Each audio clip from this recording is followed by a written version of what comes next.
মাসি পিসি মানিক বন্দ্যোপাধ্যায়। শেষবেলায় খালে এখন পুরো ভাটা। জল নেমে গিয়ে কাদা আর ভাঙা ইটপাটকেল ও ওজনে ভারী আবর্জনা বেরিয়ে পড়েছে। কংক্রিটে পুলের কাছে খালের ধারে লাগানো সালতি থেকে খড় তোলা হচ্ছে পারে। পাশাপাশি জোড়া লাগানো দুটো বড় সালতি বোঝায় আটি বাঁধা খড় তিনজনের মাথায় চড়ে গিয়ে জমা হচ্ছে উপরের মস্ত কাদায়। ওঠানামার পথে ওরা খড় ফেলে নিয়েছে কাদায়।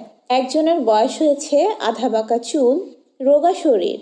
অন্যজন মাঝবয়সী, বেটে, জোয়ান, মাথায় ঠাসা কদম ছাটা রুক্ষ চুল। পুলের তলা দিয়ে ভাটার টান ঠেলে এগিয়ে এলো সরু লম্বা আরেকটা সালতি। দুহাত চওড়া হয়নি না হয়। দুমাথায় দাঁড়িয়ে দুজন প্রৌঢ়া বিধবা লগি ঠেলছে। ময়লা মোটা থানের আঁচল দুজনেরই কোমর বাঁধা। মাঝখানে গুটিসুটি হয়ে বসে আছে অল্প বয়সী একটি বউ। গায়ে জামা আছে নকশা পাড়ের সস্তা সাদা শাড়ি, আটশাট থমথমে গরম, গোলগাল মুখ। মাসি পিসি ফিরেছে কৈলেশ, বুড়ো লোকটি বলল।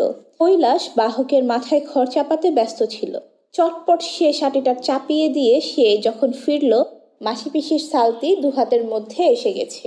ও মাসি, ও গো পিসি, রাখো রাখো, খবর আছে শুনে যাও। সামনের দিকে লগি পুঁতে মাসি পিসির সালতির গতি ঠেকায়। আহ্লাদি শিথির সিঁদুর পর্যন্ত ঘুমটা টেনে দেয়। সামনে থেকে মাসি বলে বিরক্তির সঙ্গে, বেলা আর নেই কৈলেশ। পিছন থেকে পিসি বলে, অনেকটা পথ যেতে হবে কৈলেশ। মাসি পিসির গলা ঝরঝরে, আওয়াজ একটু মোটা, একটু ঝংকার আছে। কৈলাসের খবরটা গোপন। দুজনে লম্বা লম্বা সালতির দুমাথায় থাকলে সম্ভব নয় চুপে চুপে বলা।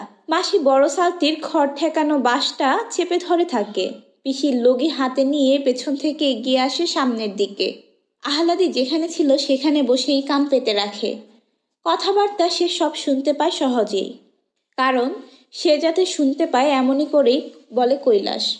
বলি মাসি, তোমাকেও বলি পিসি। কৈলাস শুরু করে, মেয়াকে একদম শ্বশুর ঘর পাঠাবে না মনে করেছে যদি, সে কেমন ধারা কথা হয়। এত বড় সমত্ব মেয়া, তোমরা দুটি মেয়ে লোক বাদে ঘরে একটা পুরুষ মানুষ নেই। বিপদ আপদ ঘটে যদি তো। মাসি বলে, খুনসুটি রাখো দেখি কৈলেশ, তোমার মোদ্দা কথাটা কি তাই কও। বললে না যে খবর আছে কি? মাসি বলে, খবরটা কি তাই কও।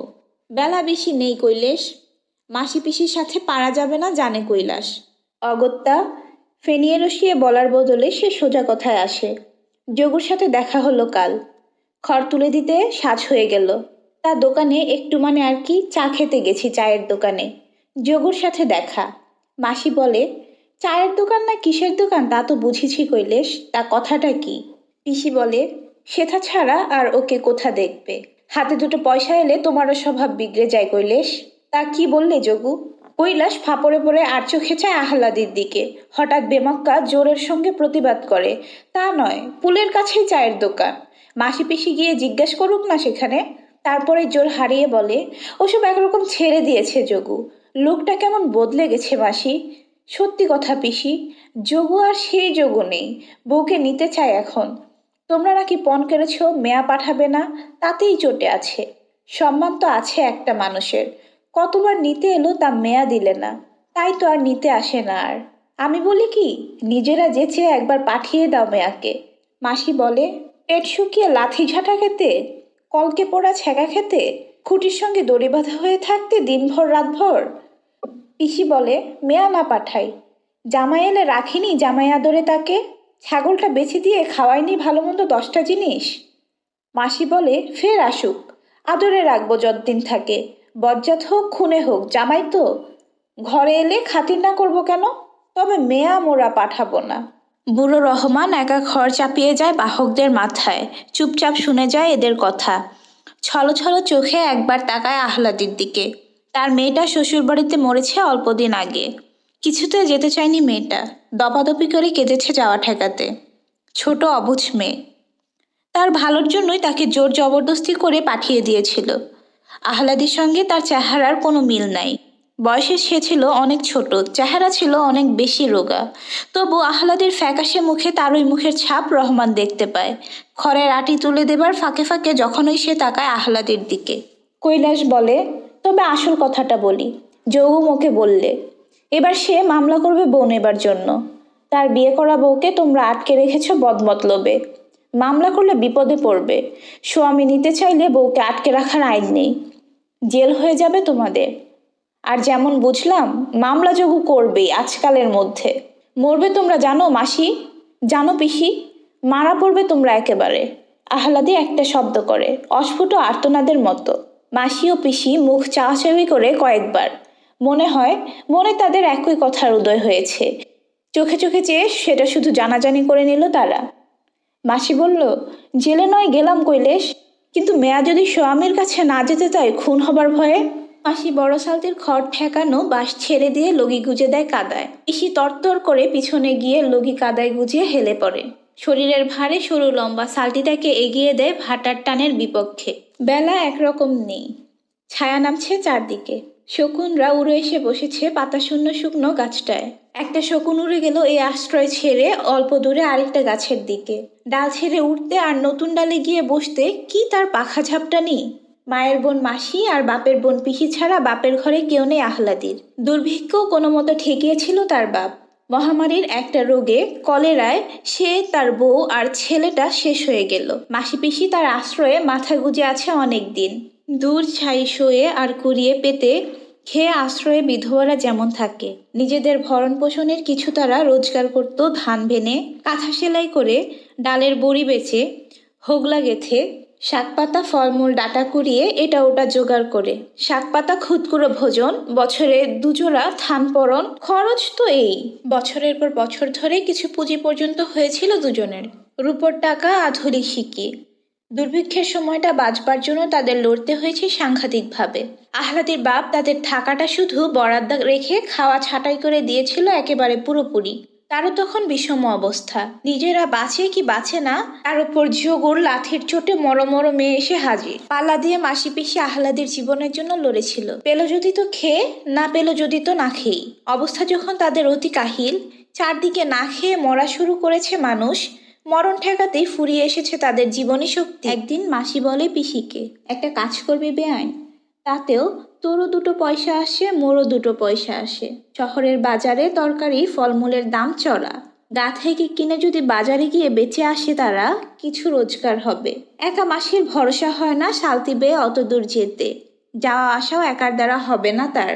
পিসি রাজি হয়েছিল, এতে কিছু হবে কি না তার ভগবান জানে, কিন্তু যদি হয় তবে রোজগারের একটা নতুন উপায় মাসি পেয়ে যাবে আর সে পাবে না। তাকে না পেলে অন্য কারোর সাথে হয়তো মাসি বন্দোবস্ত করবে। তা কি পারে পিসি ঘটতে দিতে?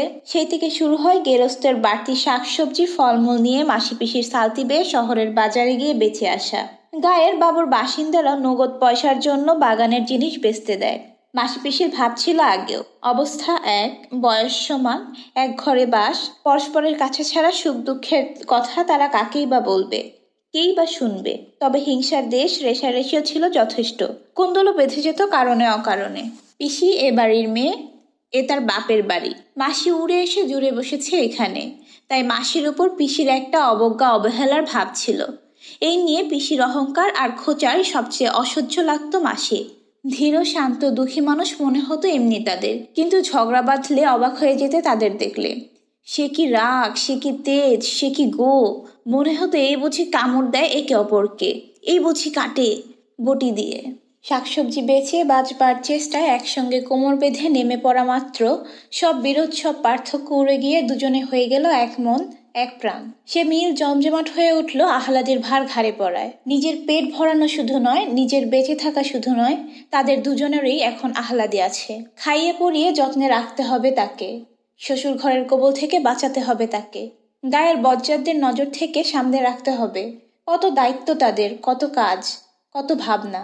বাপমা বেঁচে থাকলে আহ্লাদিকে হয়তো শ্বশুর বাড়ি যেতে হতো। মাসি পিসিও বিশেষ কিছু বলতো কি না সন্দেহ, কিন্তু তারা তো নেই। এখন মাসি পিসেরই সব দায়িত্ব।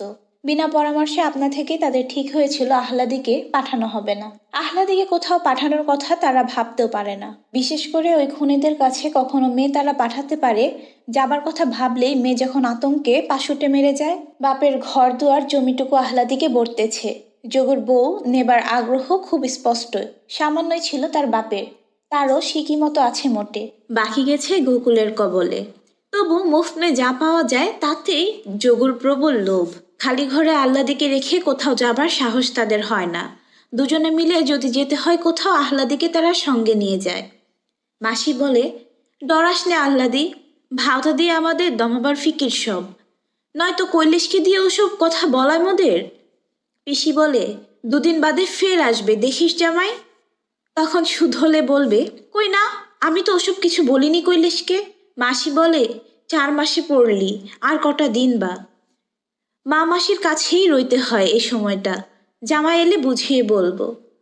পিসি বলে, ছেলের মুখ দেখে পাষাণ নরম হয় জানিস আহ্লাদি, তোর পিসে ছিল যোগুর মতো। খোকাটা কোলে আসতে কি হয়ে গেল সেই মানুষ, চুপি চুপি এসে এটা ওটা খাওয়ায়, উঠতে বলি তো ওঠে, বসতে বলি তো বসে। মাসি বলে, তোর মেশর ঠিক ছিল, শাশুড়ি ননদ ছিল বাঘ, উঠতে বসতে কি ছ্যাঁচা খেয়েছি ভাবলে বুক কাঁপে। কিন্তু জানিস আহ্লাদি, মেয়েটা যেই কোলে এলো, শাশুড়ি ননদ যেন মুখে মাথায় করে রাখলে বাঁচে। পিসি বলে, তুইও যাবি, স্বামীর ঘর করবি, ডরাস নে। ডর কিসের? বাড়ি ফিরে দ্বীপ জেলে মাসি পিসি রান্না বান্না সারতে লেগে যায়। বাইরের দিন কাটলেও আহ্লাদের পরিশ্রম কিছুই হয়নি, শুয়ে বসেই দিন কেটেছে। তবু মাসি পিসির কথায় সে একটু শোয়। শরীর নয়, মনটা তার কেমন করছে, নিজেকে তার ছ্যাঁচড়া নোংরা নর্দমার মতো লাগে। মাসি পিসির আড়ালে থেকেও সে টের পায় কিভাবে মানুষের পর মানুষ তাকাচ্ছে তার দিকে।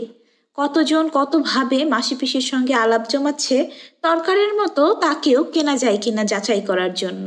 গায়েরও কতজন তার কত রকমের দর দিয়েছে মাসি পিসির কাছে। মাসি পিসিকে চিনে তারা অনেকটা চুপচাপ হয়ে গেছে আজকাল, কিন্তু গোকুল হাল ছাড়েনি। মাসি পিসিকে পাগল করে তুলেছে গোকুল। মায়ের বাড়া তার এই মাসি পিসি, কি দুর্ভোগ তাদের তার জন্য। মাসি পিসিকে এত যন্ত্রণা দেওয়ার চেয়ে সে নয় শ্বশুর ঘরের লাঞ্ছনা সইত, যোগুর লাথি খেত। ঈশ্বর তন্দ্রার ঘরে শিউরে ওঠে আহ্লাদি। এক পাশে মাসি, আরেক পাশে পিসিকে না নিয়ে শুলে কি চলবে তার কোনো দিন। রান্না সেরে খাওয়ার আয়োজন করছে মাসি পিসি, একেবারে ভাতটা বেড়ে আহ্লাদিকে ডাকবে। ভাগাভাগি কাজ তাদের এমন সহজ হয়ে গেছে যে বলা বলির দরকার তাদের হয় না। দুজনে মিলে কাজ করছে যেন একজনে করছে। এবার ব্যঞ্জনে নুন দেবে এ কথা বলতে হয় না পিসিকে, ঠিক সময়ে নুনের পাত্র সে এগিয়ে দেয় মাসির কাছে। বলা বলি করছে তারা আহ্লাদির কথা, আহ্লাদির সুখ দুঃখ, আহ্লাদির সমস্যা, আহ্লাদির ভবিষ্যৎ। জামাই যদি আসে, একটি কড়া কথা তাকে বলা হবে না, এতটুকু খোঁচা দেওয়া হবে না। উপদেশ দিতে গেলে চটবে জামাই, পুরুষ মানুষ তো যতই হোক। এটা করা তার উচিত নয়, এসব কিছু বলা হবে না তাকে। জামাই এসেছে তাই আনন্দেও রাখার যেন ঠাঁই নাই, এই ভাব দেখাবে মাসি পিসি। আহ্লাদিকে শিখিয়ে দিতে হবে স্বামী এসেছে বলে যেন আহ্লাদে গদগদ হবার ভাব দেখায়। যে কদিন থাকে জামাই, সে যেন অনুভব করে সেই এখানকার কর্তা, সেই সর্বে সর্বা। বাইরে থেকে হাঁক আসে কানাই চৌকিদারের। মাসি পিসি পরস্পরের মুখের দিকে তাকায়, জোরে নিঃশ্বাস পড়ে দুজনের। সারাটা দিন গেছে লড়ে আর লড়ে। সরকারবাবুর সঙ্গে বাজারের তোলা নিয়ে ঝগড়া করতে অর্ধেক জীবন বেরিয়ে গেছে দুজনের। এখন এলো চৌকিদার কানাই। হাঙ্গামা না আসে রাত্রে, গায়ের লোক যখন ঘুমোচ্ছে। রসুই চালায় ঝাঁপ এঁটে মাসি পিসি বাইরে যায়। শুল্কপক্ষের একাদশীর উপোস করেছে তারা দুজন গতকাল, আজ দ্বাদশী। জ্যোৎস্না বেশ উজ্জ্বল। কানাইয়ের সাথে গোকুলে যে 3 জন পেয়াদা এসেছে তাদের মাসি পিসি চিনতে পারে। মাথায় লাল পাগড়ি আটা লোকটা তাদের অচেনা। কানাই বলে, কাছারি বাড়ি যেতে হবে একবার। মাসি বলে, এত রাতে? পিসি বলে, মরণ নেই। কানাই বলে, দারোগাবাবু এসে বসে আছেন বাবুর সাথে। যেতে একবার হবে গো দিদি ঠাকুররা, বেঁধে নিয়ে যাবার হুকুম আছে। মাসি পিসি মুখে মুখে তাকায়। পথের পাশে ডোবার ধারে কাঁঠাল গাছের ছায়ায় 3-4 জন ঘুপটি মেরে আছে, স্পষ্টই দেখতে পেয়েছে মাসি পিসি। ওরা যে গায়ের গুন্ডা সাধু বৈদ্য ওসমানেরা তাতে সন্দেহ নেই। বৈদ্যের ফেটে বাঁধা বাবরি চুলওয়ালা মাথাটায় পাতার ফাঁকে জ্যোৎস্না পড়ছে। তারা যাবে কাছারিতে, কানাই আর পেয়াদা কনস্টেবলের সঙ্গে ওরা এসে আহ্লাদিকে নিয়ে যাবে। মাসি বলে, মোদের একজন গেলে হবে না কানাই? পিসি বলে, আমি যাই চলো। কর্তা ডেকেছে দুজনকে। মাসি পিসি দুজনেই আবার তাকায় মুখে মুখে। মাসি বলে, কাপড়টা ছেড়ে আসি কানাই। পিসি বলে, হাত ধুয়ে আসি। একদণ্ড লাগবে না। তাড়াতাড়ি ফিরে আসে তারা। মাসি নিয়ে আসে বটিটা হাতে করে। পিসির হাতে দেখা যায় রামদার মতো মস্ত একটা কাটারি। মাসি বলে, কানাই, কর্তাকে বলো মেনকের এত রাতে কাছারি বাড়ি যেতে লজ্জা করে, কাল সকালে যাবে। এত রাতে মেনককে কাছারি বাড়ি ডাকতে কর্তার লজ্জা করে না কানাই? কানাই ফুঁসে ওঠে, না যদি যাও ঠাকুরনরা ভালোই ভালোই ধরে বেঁধে টেনে হিচড়ে নিয়ে যাবার হুকুম আছে, কিন্তু বলে রাখলাম। মাসি বটিটা বাগিয়ে ধরে দাঁতে দাঁত কামড়ে বলে, বটে, ধরে বেঁধে টেনে হিচড়ে নিয়ে যাবে? এসো, কে এগিয়ে আসবে, এসো, বটির এক কোপে গলা ফাঁক করে দেব। পিসি বলে, আয় না বজ্জাত হারামজাদারা, এগিয়ে আয় না। কাটারির কোপে গলা কাটি দু একটার। দুপা এগোয় তাদের দ্বিধা ভরে। মাসি পিসির মধ্যে ভয়ের লেশটুকু না দেখে সত্যিই তারা খানিকটা ভ্যাবাচাকা খেয়ে গিয়েছে। মারাত্মক ভঙ্গিতে বটি আর দা উঁচু হয় মাসি পিসির। মাসি বলে, শোনো কানাই, এ কিন্তু এর কি নয় মোটে। তোমাদের সাথে মোরা মেনক পারবো না জানি, কিন্তু দু একটাকে মারবো, জখম করব ঠিক। পিসি বলে, মোরা নয় মরবো। তারপর বিনা পরামর্শেই মাসি পিসি হঠাৎ গলা ছেড়ে দেয়। প্রথমে শুরু করে মাসি, এরপর যোগ দেয় পিসি।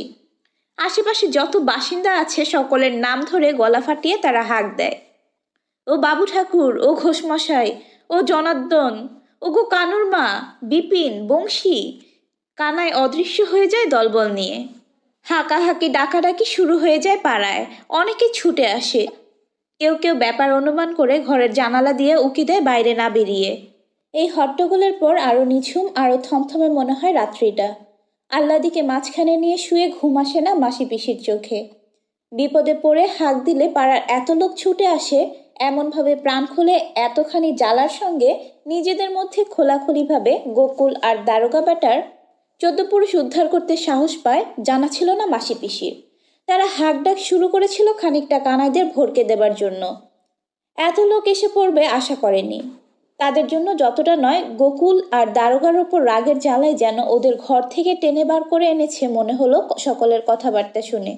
কেমন একটা স্বস্তি বোধ করে মাসি পিসি, বুকে নতুন জোর পায়। মাসি বলে, জানো বেআইন, ওরা ফের ঘুরে আসবে মন বলছে, এত সহজে ছাড়বে কি? পিসি বলে, তাই ভাবছিলাম।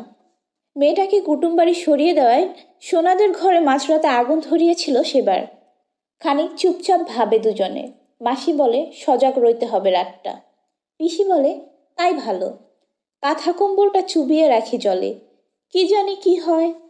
আস্তে চুপি চুপি তারা কথা কয়, আহ্লাদের ঘুম না ভাঙে।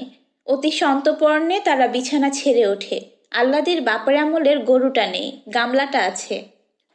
ঘড়া থেকে জল ঢেলে মোটা কাঁথা আর পুরনো ছেঁড়া একটা কম্বল চুবিয়ে রাখে। চালায় আগুন ধরে উঠতে উঠতে গোড়ায় চাপা দিয়ে নেভানো যাতে সহজ হয়।